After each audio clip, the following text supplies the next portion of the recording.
Verbal or life. Right here. A recent Wall Street Journal opinion piece entitled The High Price of Democrats' Anti-Trump Lawfare, written by Daniel Henninger, spoke of how most Americans believe the rule of law is better than the law of the jungle. How's it going?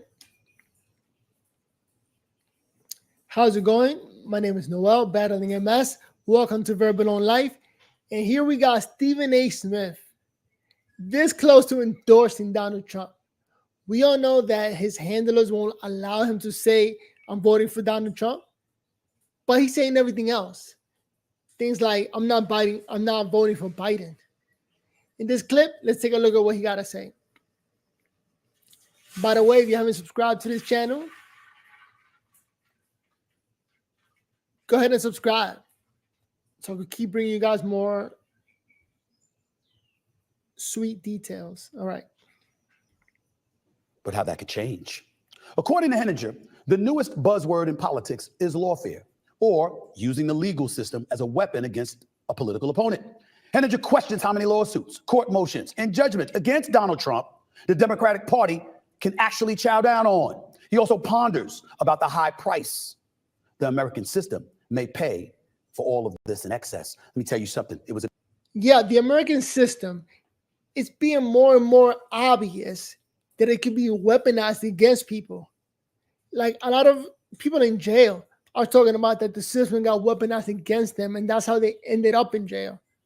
And so here, as the Republican candidate, is being displayed all out that we have a system that is not as truthful as we thought it was, or as honest as we thought it was.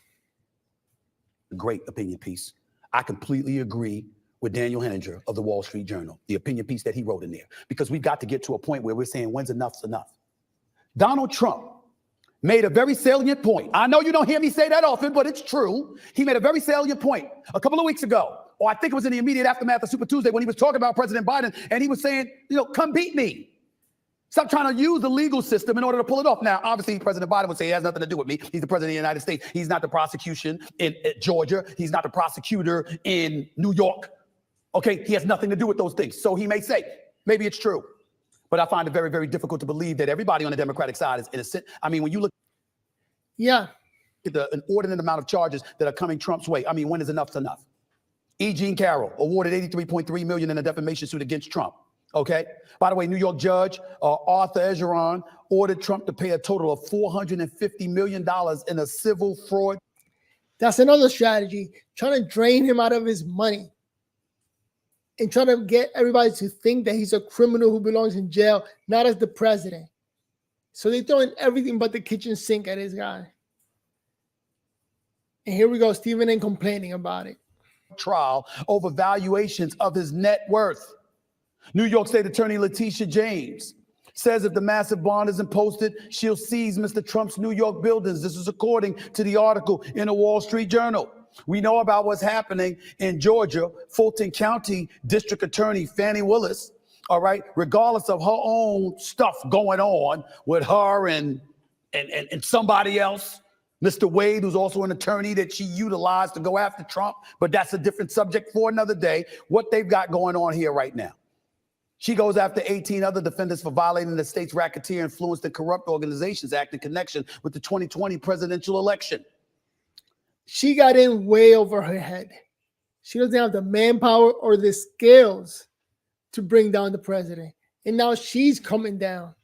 She's about to get thrown out as the DA. It's crazy.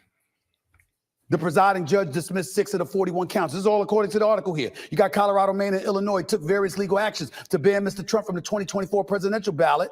Efforts recently blocked by a unanimous Supreme Court decision. They got a 6-3 majority, 6 conservatives, 3 liberals, but unanimously they blocked this effort by Colorado, Maine, and Illinois. You got the special counsel, Jack Smith, going after Trump on trial for a set of federal charges, one over possession of classified documents, another for the former president's actions the day of the 2021 Capitol riot.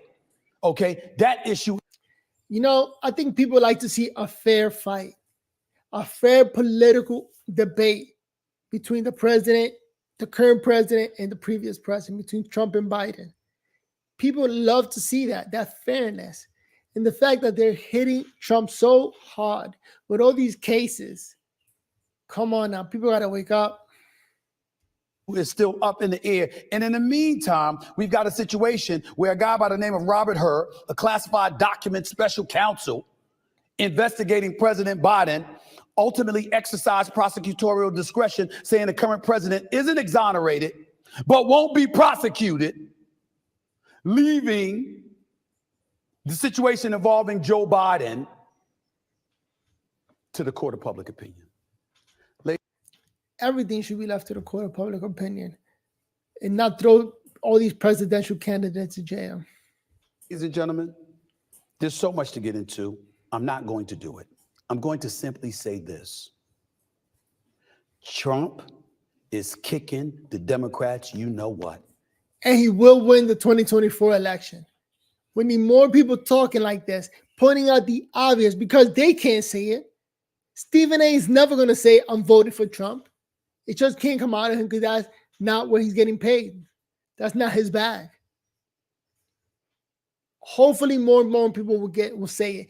And don't say it now. I hope people wait till like a week or a month before election. Because that's when it's fresh in people's mind, right before they go in to vote. So yeah, hold off. But as we get closer to voting, we need to hear it. 91 charges. 4 indictments, 91 counts against him. He's been impeached twice. And he still ran away with the GOP nomination. Trump is like a role model, how to do things, how to get things done. It was a cakewalk. DeSantis couldn't beat him. Christie couldn't beat him. Nikki Haley couldn't beat him. Vivek Ramaswamy couldn't beat him. They can't touch him. And we're still waiting for him to go to jail. We're still waiting for him because supposedly he's done so much. Russian collusion, remember all of that? We're still waiting for the jury. We're still waiting for the guilty verdict. We're still waiting for him to be incarcerated. We're still waiting for him to be seen in zebra stripes. You can't touch him. And now he's throwing this salvo. He said, yo, why don't you come beat me? Stop engaging in lawfare and using the legal system to push your political agenda. Come beat me. That's what he did. I do sports most of the time. That's the kind of language we want to hear, ain't it? Can you beat him or not? You gonna beat him? 4 different polls show that Joe Biden is trailing. Biden cannot beat him. And this is part of the reason why they're doing it, but they're never going to say it. It's sad that all the politicians want to say it, but they can't. This is their bag. This is how they make their money. Staying in power. That Trump is gaining momentum. You can look at the right and talk about their commitment to Biden's cognitive decline narrative. The fact of the matter is, in half of America's eyes, Trump is seen as damn near criminal. It's all about the narrative. And that's it. On the media, on TV, everywhere you're going to see that narrative. And he's still collecting more campaign dollars and more votes. He is the GOP nominee. I believe it's his daughter-in-law that's about to be the head of the Republican National Committee. If she isn't already. Are you going to stop him or not? This article is a very profound one. The high price of Democrats' anti-Trump lawfare. Because when the legal system is utilized this way and people see you getting away with trying to cause all of this ruckus towards him, as opposed to simply beating him at the polls, that gives them additional fodder to question the legal system. Yeah, definitely the legal system is in question. Here's an article that Stephen A was mentioning. Here's a small video that talks about that. When we win back the White House, we will have no higher priority than ending the weaponization of this horrible legal system that has developed around us. The newest buzzword in our politics is lawfare, using the legal system as a political weapon against an opponent.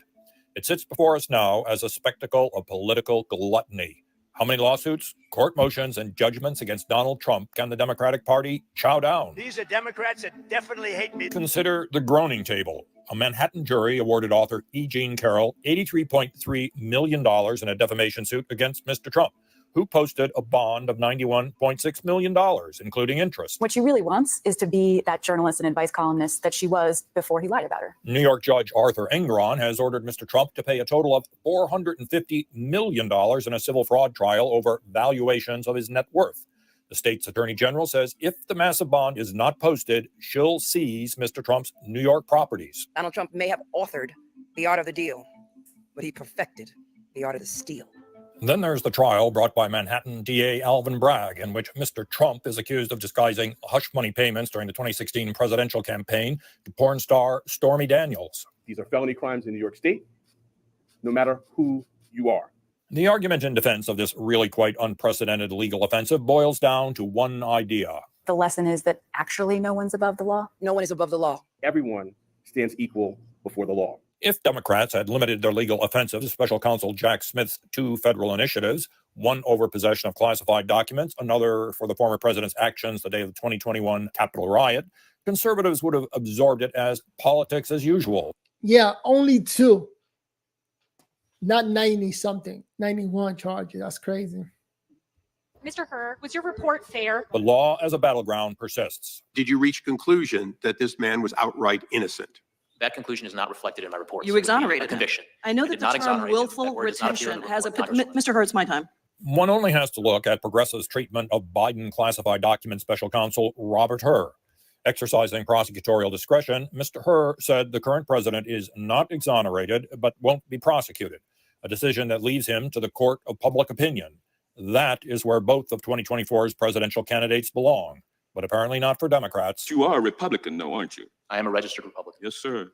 And you're doing everything you can do to get President Trump reelected so that you can get appointed as a federal judge or perhaps to another position in the Department of Justice. Isn't that correct?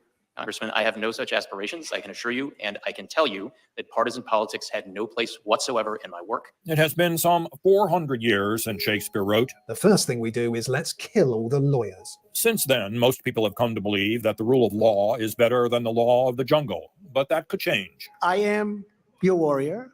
I am your justice. The emergence of politicized lawfare is just one of the reasons people believe the system is somehow rigged. And who can blame them? The 2020 election was not rigged, but a lot else looks like it is, most notably calls by the left to pack the Supreme Court. It's a decision This is crazy. to overturn Roe v. Wade. The Supreme Court majority wrote the following, and with all due respect, justices, women are not without electoral or political power. You're about to realize just how much these rights. Since Mr. Biden called out the Supreme Court in his State of the Union address, two justices on opposite ends of the political spectrum have gone public to address the need to listen to different points of view. The Supreme Court is I've heard it described as an arranged marriage with no opportunity for divorce. We didn't choose one another as colleagues. We have life tenure, so we're not going anywhere. So we have to get along. And I mean, I'm joking about that, but shouldn't that be true of all of us in a civic community? Why should any of us want to obliterate the opposition or even see another person as the opposition? Media literacy is a big thing right now. Lots of talk about fake news. However you define it, it exists. Fake news exists and it's trying to take down Donald Trump. More and more apparent. It's like Donald Trump is opening our eyes. All right. There is an obligation as a person interested in the world to find sources that you can rely upon, to be objective about the pros and cons of every situation. The hyper-politicalization of the legal system is being carried out by people once known as the best and the brightest. It reflects a steady moral corruption of the system. Normal politics is being replaced by permanent payback. For those who have been wronged and betrayed, of which there are many people out there that have been wronged and betrayed, I am your retribution. We will take care of it. We needed a presidential election on the merits. Instead, legal opportunism may cast the biggest vote. Crazy out there. And you know, I still got friends, I'm from New York, that believe in those 91 charges, that they don't want to see Trump win. But it's so obvious that the system is just being used against Trump. But that's my belief. What do you believe? Comment down below. Am I wrong? Am I missing something? Am I not seeing anything? Yeah, Donald Trump needs to be more presidential, but come on. Throwing everything at the man to try to get him locked up, that's crazy. Let's finish listening to Stephen A. His last words.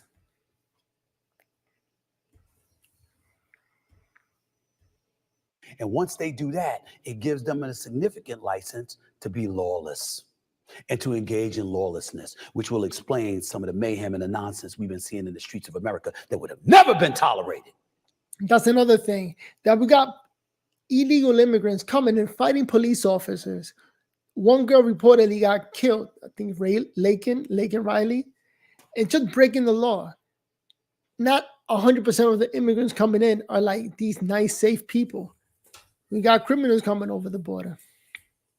Even as late and as recently as Barack Obama being in office, or George W. Bush for that matter, or Bill Clinton for that matter. The nonsense that we're seeing in the streets today easily could be attributed to a level of lawlessness that people don't care about committing because they're seeing our politicians manipulate the system in such a way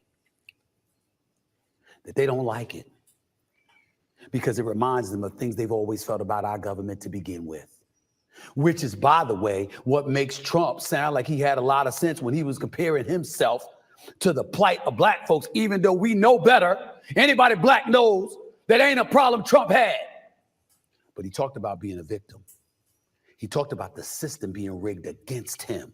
Perfect argument, because it is so true. If you feel like the system is being rigged against you, well, now it's being rigged against Donald Trump. And obviously so.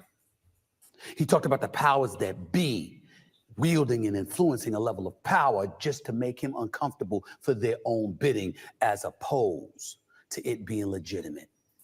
And you know what his ultimate argument is? The GOP nomination.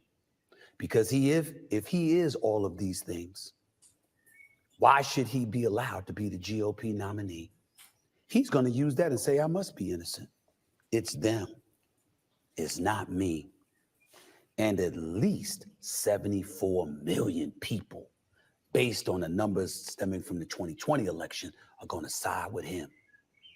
What about the 81 plus million that once sided with Biden? You sure they don't show up to help him beat Trump with the way things are in the streets of America right now? I don't know. I don't know. It is hard to believe if they're going to show up to vote. Just looking at the man, it's embarrassing to call this man my president. Like, really, this old man who could barely walk versus Donald Trump looking strong on stage. He goes and does lectures for hours. 1-2 hour talk to the community. He got a lot of energy. But you know what? Is what I'm thinking. What do you think? Comment below.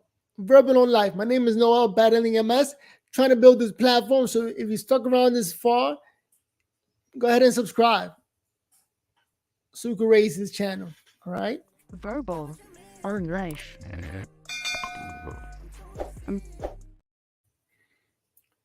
Stephen A. Smith, if he could be honest with himself and just say it, I'm a Republican and I'm voting for Trump, it'll all be over. But he's making so much money, making millions, talking about being a Democrat, that he's probably not going to do it. In my opinion, it's a sad state of affairs. But you know, Trump 2024.